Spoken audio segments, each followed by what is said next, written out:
今ね、緊急事態であんつ偉いね。白と黒の黒。原因をいろいろ突き止め中で。めっちゃ動いてる。めっちゃ動いてる。わあわあわあ、狭い。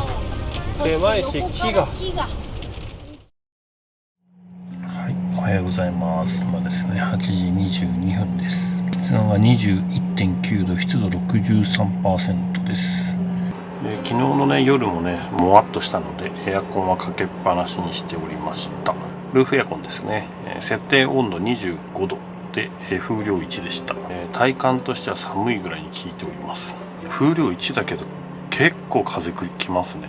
思ってたよりも強いです。今のところはね、冷房能力としてはすごくね、満足しております、ね。昨日夜寝る前が86ぐらいだったんですけど、79% なんで 7% ぐらいしか変わってないかな。今の状況だとこれかな、3アンペアぐらいしか使ってないですね。まあ多分今もう一定温度まで来てるんで、ただ風だけ流してるみたいな感じですね。これがね、やっぱインバーター式エアコンのいいところですよね。設定温度までいったらあとは勝手に調整してくれるみたいな。これはね、今のところはね、すごくいいおすすめなルーフエアコンです。まだただちょっとね、新型のエアコンなので耐久性とかね、真夏とかね、本当にめっちゃ暑い日とかどうなのかなとか、その辺はまだ未検証なのでね、またねお伝えできればなと思います。これ今天窓なんですけど、あいにくの雨です。今日はね、夕方まで雨っぽいね。明日からね、九州晴れるみたいなんですけど。大丈夫？さんちゃん大丈夫？みんな早。みちゃんも早。あんずは一人だけ早かった。アンジュ、お世話何かいた？お昼頃、昼過ぎは結構な雨量っていうか。まあ逆にさ、今日さ、ちょっとほら、行きたかったところがさ、人気スポットだから、雨で少し人がいなかったらラッキーかなって今思ってる。そう、今日はちょっとね、九州なんだけど、いきなり宮崎鹿児島には行かず、前回九州来た時にね、ちょっと行けなかったところがあって、でそこのね、行きたい場所があるから、今日はそこから行こうかなっていう予定です。こっちでやる？火元は使いたい。まあここで焼いてもいいけど。そうだね。これトースターどこ置ける？むしろ今回はまだ取り出しやすくなったからね。ウィーン。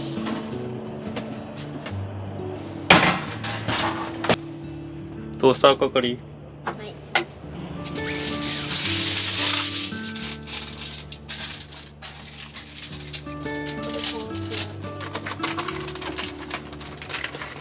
インバーターを入れておこうかね。電源は 79%。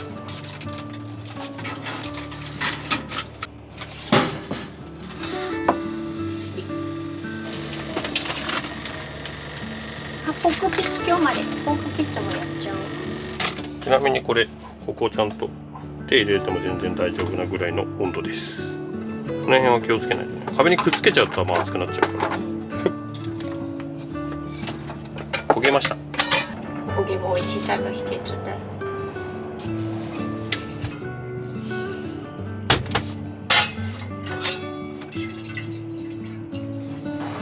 まだ慣れるまで時間かかる。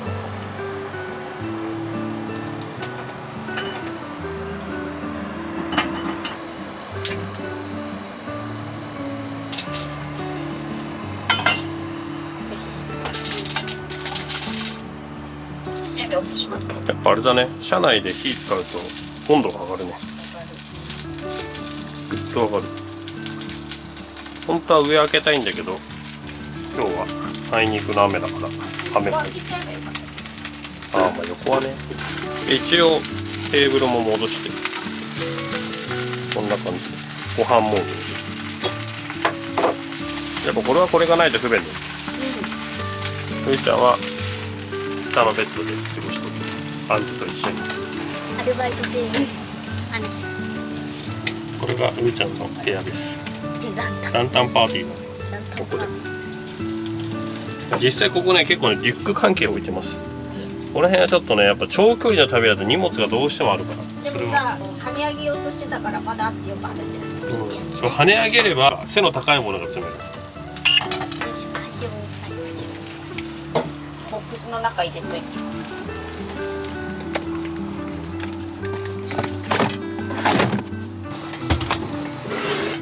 はい、お湯が沸きました。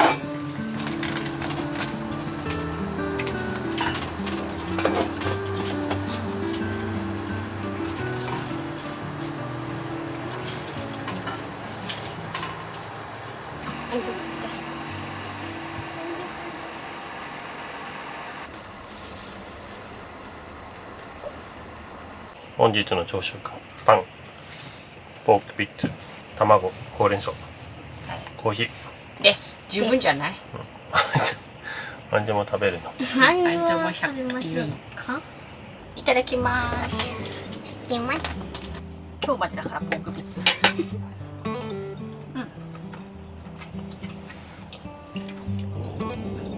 美味しいね。あんず偉いね。ワンちゃんだったら食べ物を目の前にやったらさ、グイグイ食うじゃん。偉いね、あんず。座ってられるね。いいじゃん、今日素敵な朝ごはんだよ。こういうのできるからいいね。今までコンロ1個で頑張ってたじゃん。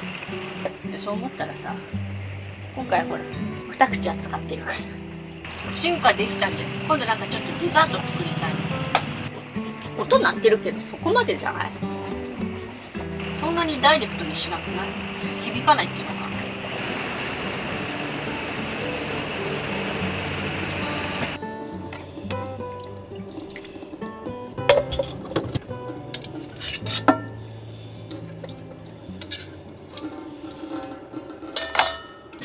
はい、このねブルーティーがね 77% しかないから今日はねチャージャーを使って充電しようかなと。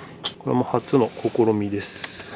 小さいやつでテストはしたんだけどでかいやつでちゃんと使えるかどうかまではちゃんと見てないです。いやもうあれで見るしかないよね。携帯で見るしかない。繋がった？ちょっとまあチャージャー2がなんかね Bluetooth が入ってなくてちゃんと使えるかわかんないんだけど、まあとりあえずトライしてみるしかない。じゃあそろそろ出発しますよ。はーい。はい。出発です。アンズも出発しますよ。これアンズこっち乗っけとくこれ。まあそれでもいいし。あ、もう自分から入る。乗るの早くない？まあいいけど。これ一応シートベルトできるやつだからね。あと安全固定する。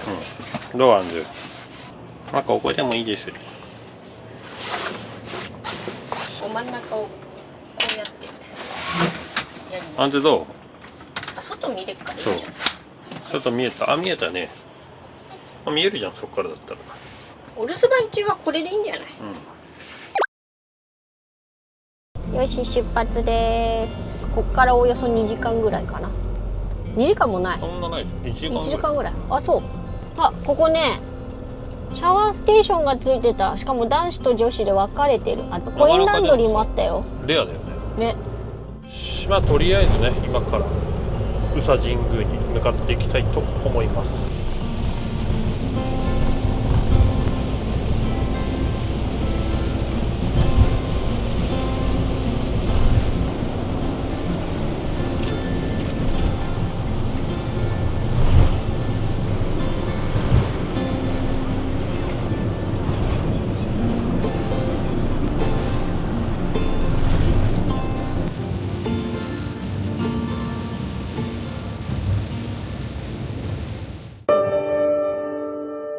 はい、ちょっとね今ね緊急事態でなんとですね昨日からずっとね、サブバッテリーの充電が全然上がっていかない問題と、あとブルーティーのねチャージャー2が充電されない問題が今日起きまして、でメインバッテリーの電圧を確認したところ今ね 12.6V まで下がってまして、本来ね走行中であればメインバッテリーって、14V 付近まで上がるんですよね。納車したばっかりでこのバッテリー今お店に確認したんですけども、新品ということなので間違いなく 14V までは昇圧するはずなんですけど、それがされてないと。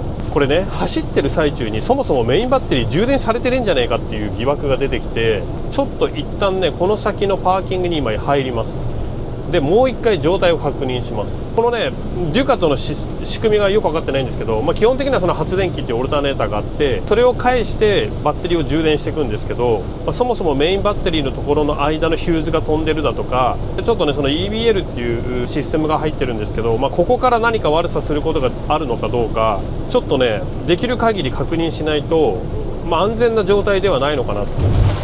何にもなくてね、ただ単純にねバッテリーのね充電が遅いだけなら全然いいんですけど、あまりにも減りすぎてる。昨日の時点でメインバッテリーが 13.5 ぐらいだったので、そこから 12.6 って1ボルトも下がってるんで、車のバッテリーで1ボルト下がるのって結構異常地帯なんで、ちょっとそれを確認します。今ねエンジンかけた状態で停止しております。でサブバッテリーの充電がね17アンペアってことで、やっぱりねスマートパスね CTEC のスマートパスが動いてないですね。これスマートパスが動くと50アンペアとか60アンペアぐらいとか入ります。最大120入るんですけど、でこのスマートパスが動くためには 13.5 ボルト以上の電圧がないといけないんですよね。で今これねメインバッテリー 12.5 しかない。でサブバッテリーが今 13.5 で充電してる。本当はこれ以上負荷かけないと 13.5 ボルト以上いかないとスマートパスが動かないと。ただ車のメインバッテリーが異様に低い。ちょっとこれをねチャッピーとか使ってどういう状態なのか一回調べないとちょっと危ないかな。原因をいろいろ突き止め中です。まず車が分かんないからどこに何があるのか分かんないね。ここからだね。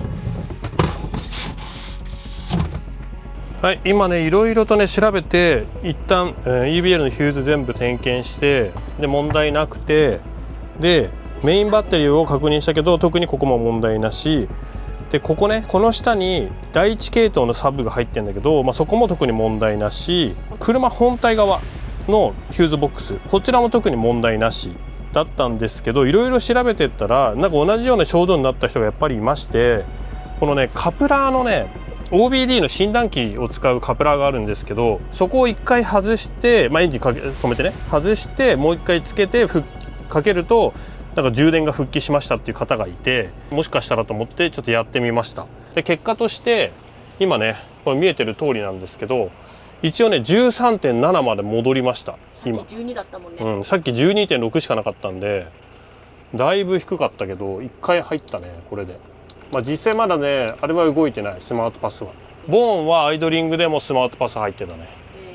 そこはちょっとね充電制御車の可能性もあるんで、このデュカとかね、だから何とも言えない。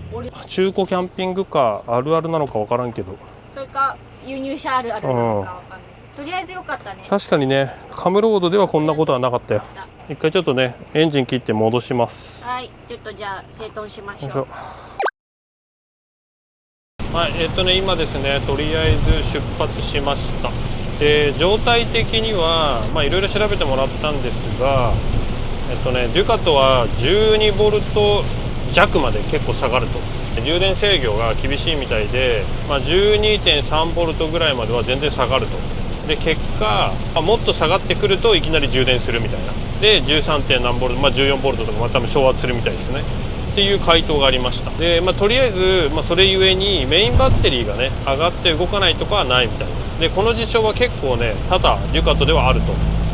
多分ね僕みたいに、キャンピングカーを乗り継いだ人だとちょっとあまりにもバッテリーが低いと心配になるから、みんな同じようなねことで問い合わせをするみたいです。もちろんねそれをね、事前に教えてほしかったなっていうのが1点と、この状況下ですとスマートパスが使えない、高い負荷をかけた、要は大電流をかけた充電ですねができないということなので、走行充電は常に20アンペアしかできなくってなると、正直カムロードよりもひ弱なんで、前乗ってたボンちゃんよりもさらにひ弱な状態です。輸入車だからこういうトラブルになるみたいな人も多分ね、こういう動画出すと思われる方もいらっしゃると思うんですけど、それはちょっと違くて、もうどんな車でも今の最新の車であればありえる話。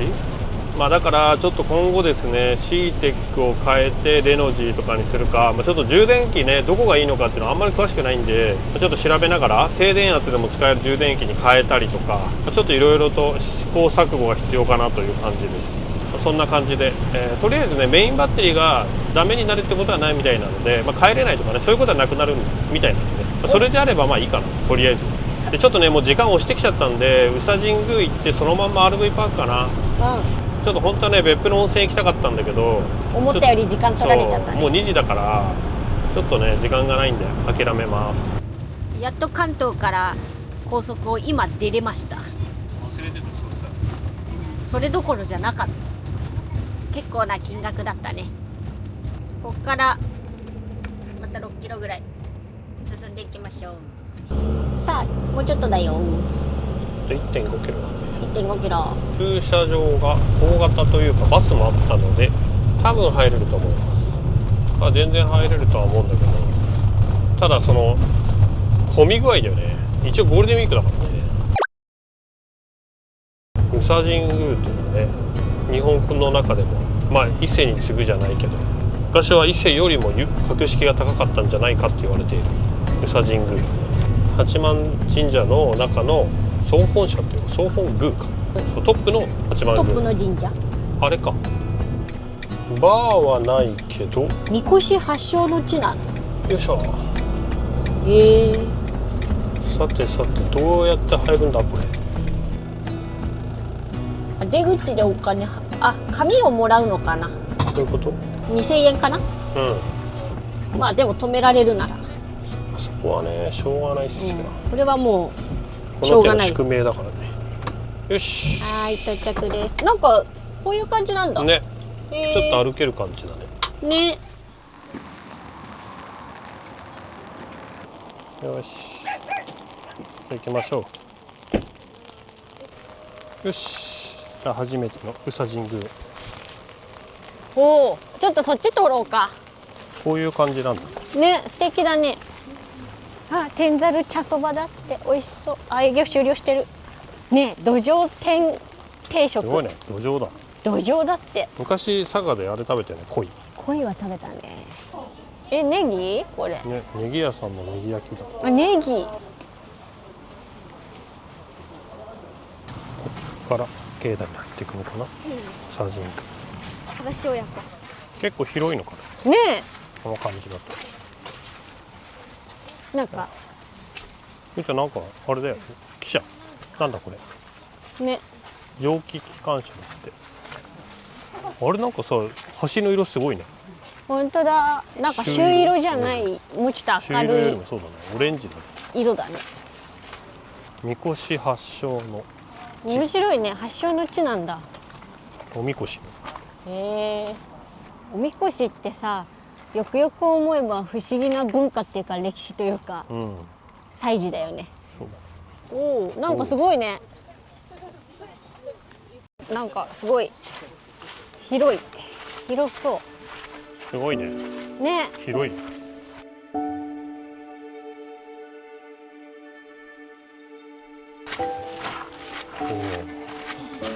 全体的にやっぱなんか明るいね、やっぱり色ね。お馬さんの的そうだねをあれするやつ。こほらこは宝物館って書いてあるね。ここがそこの道ってこと？違うの？ここで馬が走ってて、あ、そういうこと？あ、ほら弓やあれじゃ違うの？まっすぐって違うの？そうか。ちょっと足が不自由な方とかのためのモノレールもあるみたいね。ってことは割と歩くのか？さあ、ここからちょっと行ってみよう。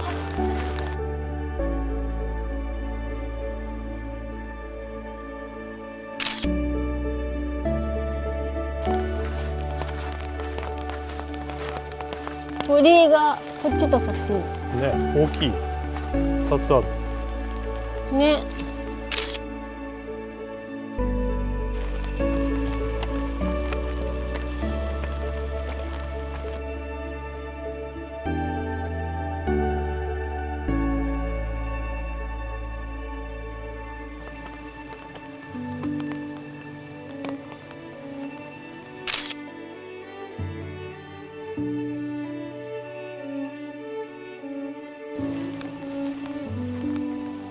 すごいね、1300ね。へえ、なんかすごい円。ね。雰囲気が。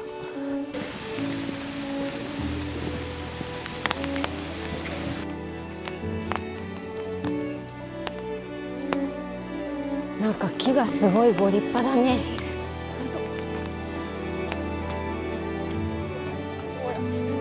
すごいね。ね。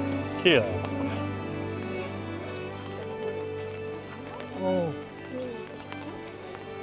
れ。すごかったね。宇佐神宮の本殿、国宝です。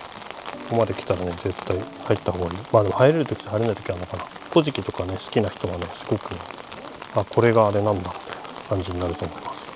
いや、すごいね。なんか雨だったから余計に神秘的だった。そうなのよ。人もね、少なくて逆に良かった。はい、あれだけ、御朱印だけあれだね。そう、4時までだからもらっていかないと。すごいよねこれ。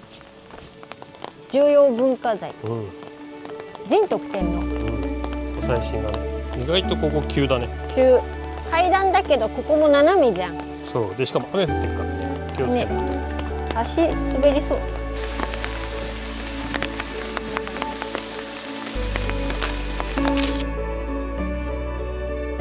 下宮の方に行ってみましょう。ここだ。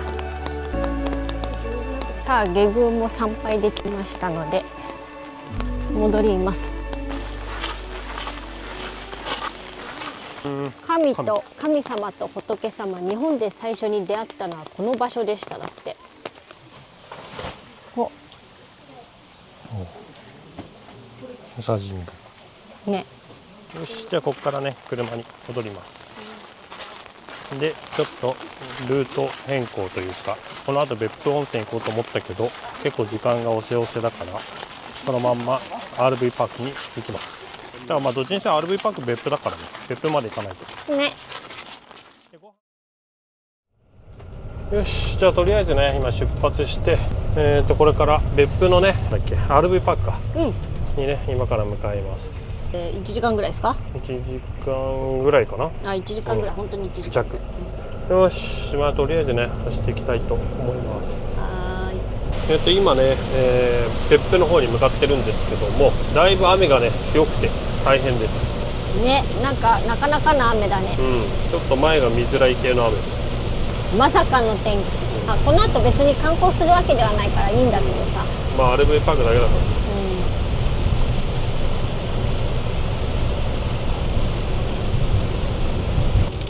わあ狭いし木が出てる。やめてほしい。当たるねこれは。ポールに当たるか木に当たるかどっちかで。この車で当たるってことは多分トラックみんな当たると思うんだよね。ガシャンガシャン。ものすごいエンブレだね。自動的にかかってるの。そう。結構な勾配だよここ。だってずーっと書いてあったもん。エンジンブレーキしようって。すごいよ。ずーっと続いてるよね。今大分の別府に抜けるところで早見インターっていうところで降りたんだけど、すごいねここ。長さ 6.6 メーター、幅 2.3 メーター、高さ 3.2 メーターの車で通ってます。デュカトは割と今音聞こえてると思うんですけど、エンブレがね強いんですよ。で逆に日本車特有のオーバードライブみたいなああいう機能がなくて全開エンブレなんで、ブレーキはね焼けにくいんじゃないかなとは思う。あと音もね結構する、こうやって、ね、あ、これで終わりかな。坂はなんとか降りてきたって感じかな。もうね雨もすごくて見づらいっていうのもあるんだけど、まあ木がね枝が困るねやっぱり。隣もう海なんだけどさ、この雨で見えないよ。よし、あと1キロ切ったよ。こんなとこにあんだね。ね、別府港市場。だって前通ったよね。通ってない。ああ、通ったかもね。怪しの木みたいなのいっぱいあるよ。本当だ。なんか宮崎の方もこういうのあるでしょ。結構宮崎はなんかそう南国みたいなイメージあるよね。漁港、亀川漁港って書いてあるけど、なんかでもこの辺っぽい。これ曲がるっぽい。あ、これじゃない？あ、これだ。これだ。てかさ、キャンカーめっちゃいない？どこ？本当だ、めっちゃいる。みんないっぱい。ね、実家に止めとこうか。邪魔になっちゃうからね。はい、ここね、別府港市場です。よし、受付してこよう。なんかでも普通にも買えそうだよね。あ、上が食べるところなんだ。ご飯はここで食べる。すごいね、貝がお持ち帰り OK 買えるらしい。お土産に。はい、こんな感じの RV パークね。ちょっと今ねピークだから水は後でやろうかって。あとね、今受付してる時にね、視聴者さんに会うとまさかのちょうど車納車したの見たよって言われて、すげえタイムリーだった。多分今 RV パークにいるんだろうね。で、水の位置だけちょっと確認しようか。あ、これか。で、給排水 OK って言ってて、排水もいいですよって言ってたんで、やっぱじゃあ運搬だね。こんな感じで給水と下が多分まあ生活排水だけだけど OK みたいです。ただグレーだけなんでブラックは NG です。で RV パークの利用者のトイレはここみたいです。夜はね、日中とか店やってる間は中で OK ですってことでした。よし、じゃあ一回車移動しちゃおうかな。見てこれ意外とさ普通車サイズに収まってない？ちょっとは頭出てる、ちょっと頭出てるけど意外と入ってる。ただ後ろはそれなりに出てるけど、ね、こういう駐車場だったら意外と入れちゃうんじゃないっていう。意外といけてるよね。はい、とりあえずね今ね RV パークに入れました。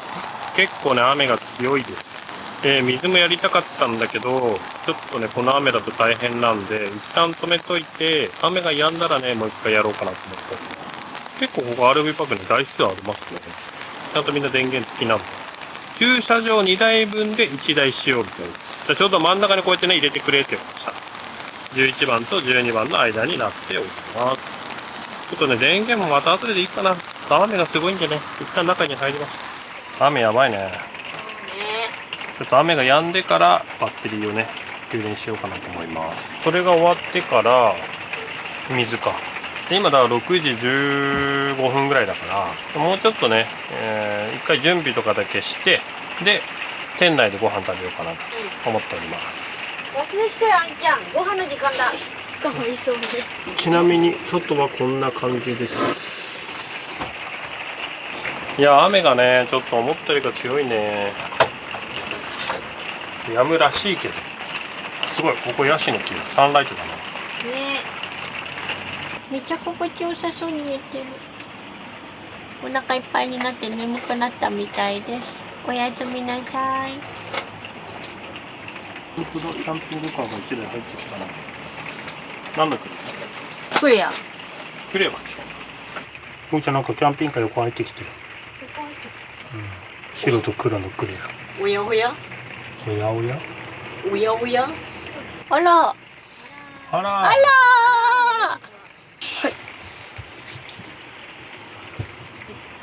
行くんだったら開けとくよ。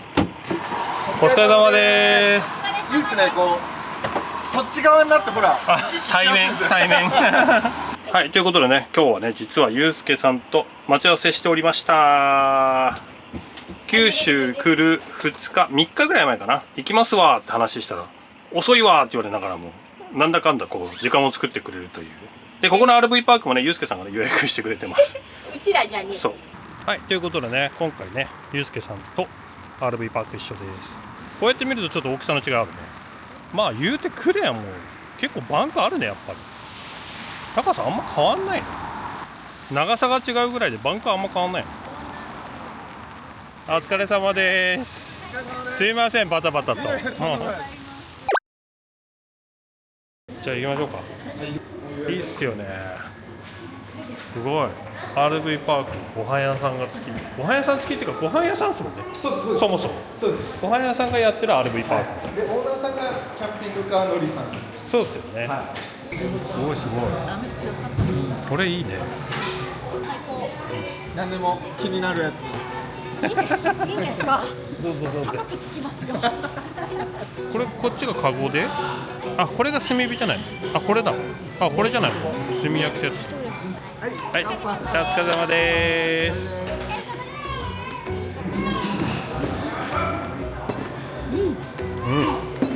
うまっ。いやまさかここで会えると思わなかったですね。大分県。大分県で。大分県。初初めてのね、長旅が九州。そうなんですよ。そう焼くらしいよ。自分で焼くらしいよ。焼ける？そうだよ。そうだよ。うちは焼く係。関味、関味、関サバ。そうなんか道連れにすごい一人で登り使ってちなみに自撮りもこんな感じです。帰ってこないんですけど困る。すごいすごい。そうエビの方はお塩を振って焼いてください。めっちゃ豪華になってきた。ゆっくり。そうそう。めっちゃ焼くやん。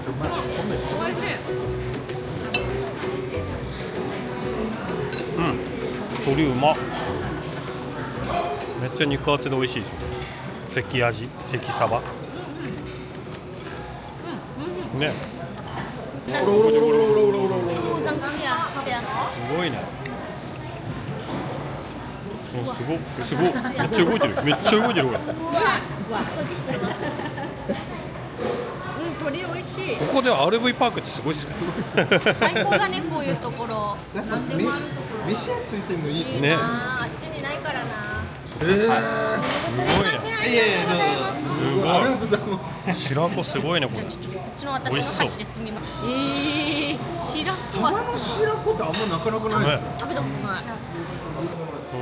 ごちそうさまでした。ちょっとオーナーが。あー、すみません、ごちそうさまでした。すごい美味しかったです。ごちそうさまでした。ごちそうさまでした。はい。ありがとうございます。これね、この中にコースと、あとはい、これも入ってます。で、これ今給水家から持ってきたんですよ。で、これを足して排水を抜いて、これ16リッター排水できる。ね。まあこれちなみに先端だけ持てる。先カバーも本体です。OK。はい。あ、あかり、嬉しい。まあやっぱね、使っていって。そう、わかんないですからね。そう。なんか難しい。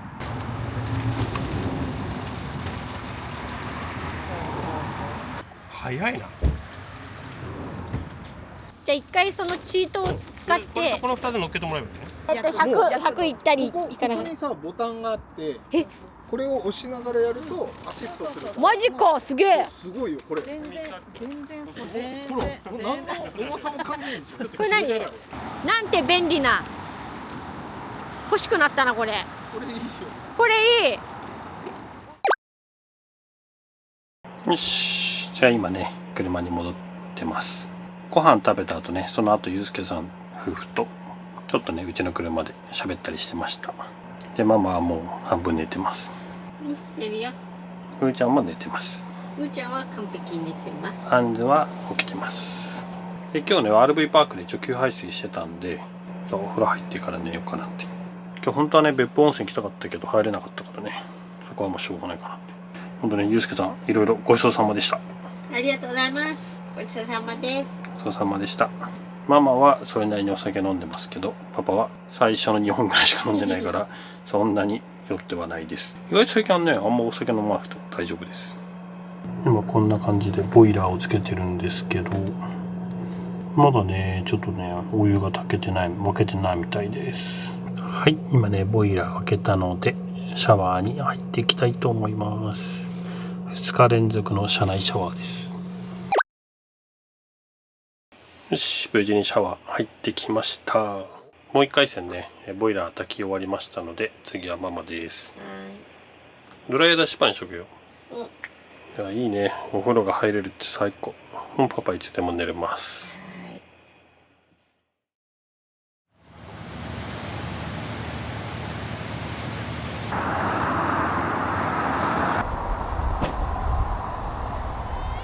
はい、皆さんおはようございます。今日はねめっちゃ天気がいいです。本当にね、昨日はねどっしゃ降りでしたが、でもねそんな中ねゆうすけさん来てくれて、本当ねここもね RV パークも予約してくれて、ご飯もねご馳走してくれて、本当ごちそうさまでした。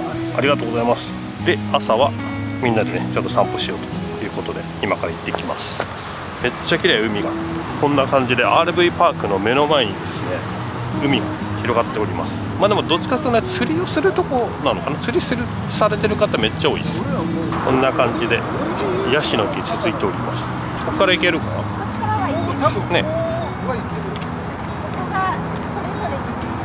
パンズ海だよ海。絶対船の上で歌われる。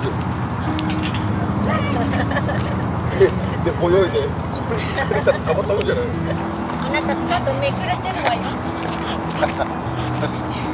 こっちに丸見えだわよ。こんな感じで持ち帰るか。まあひじきっぽいもの。見てなかったから。どうある。手前が海で奥が山っていう感じですね。今言ったよ。いい景色。でも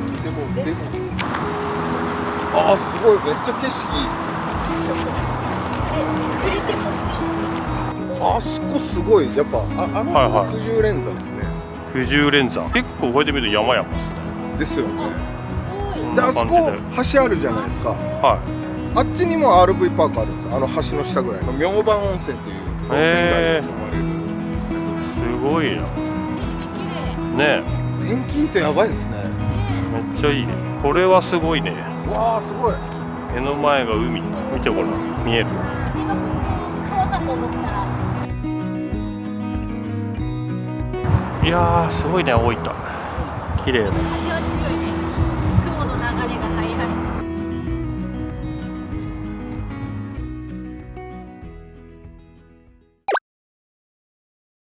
ではすみません本当にありがとうございました。ありがとうございました。まだね旅あると思いますので気をつけてご安全に。はい。前この別れの後にボンちゃんバンク当ててる。そう。木に当ててるんで。フラグじゃないですよ。回収しそうになっちゃうからやめてください。なので十分に気をつけてはい。行かれてください。すいません。いや本当にありがとうございました。ありがとうございました。いやこちらこそです。ありがとうございます。ごちそうさまでした。はいありがとうございます。気をつけて。じゃあ行きましょう。はい。じゃあ行きます。じゃあまた。いってらっしゃい。いつ会えるんだろう。そうですよね。じゃあすみませんありがとうごあざいました。りがとうございました。また。またまたお会いしましょう。ぜひぜひまたお願いしまます。たありがとうございました。お疲れ様です。ありがとうございました。ごちそうさまでした。またお願いします。また。はい、ということで今回の動画はですね、デュカソのね、ちょっとしたねトラブルが起きたっていうのと、それに対するね、事象というか、対応とかね、そういうことをね、ちょっと共有できたかなと思います。で、後半はですね、大分のね、旅ということで、前回行けなかった宇佐神宮とかね、すごい行きたかったので、そこはね、ちょっと雨の中でしたが、逆にね、神秘的でね、すごいいい時に行けたかなと思っております。で、その後はですね、別府港市場とね、RV パークで、ゆうすけさんとね、合流して、一緒にね、ご飯を食べて、本当に久々に奥さんともね、お会いできました。ごちそうさまです。で、予約から何からで本当いろいろとありがとうございました。いつもありがとうございます。ちょっと助かります。でね、海のね、目の前でよかったよね。よかったね。散歩もできたしね。そう。で、今回はね、そんな感じで、プチ大分旅ということでね、すごいね、楽しめたかなと思います。はい。で、ここからですね、宮崎、鹿児島にね、入っていきたいと思うんですけども、一旦ね、今回の動画はここまでになります。で、次回からね、いよいよ、行ったことない宮崎県、それから鹿児島県に入っていきますので、ぜひですね、そちらの動画も見てもらえると嬉しいです。最後までご視聴いただきありがとうございます。次回の動画もよろしくお願いします。チャンネル登録よろしくお願いします。グッドボタンもしたら、じゃあまたね、バイバイ。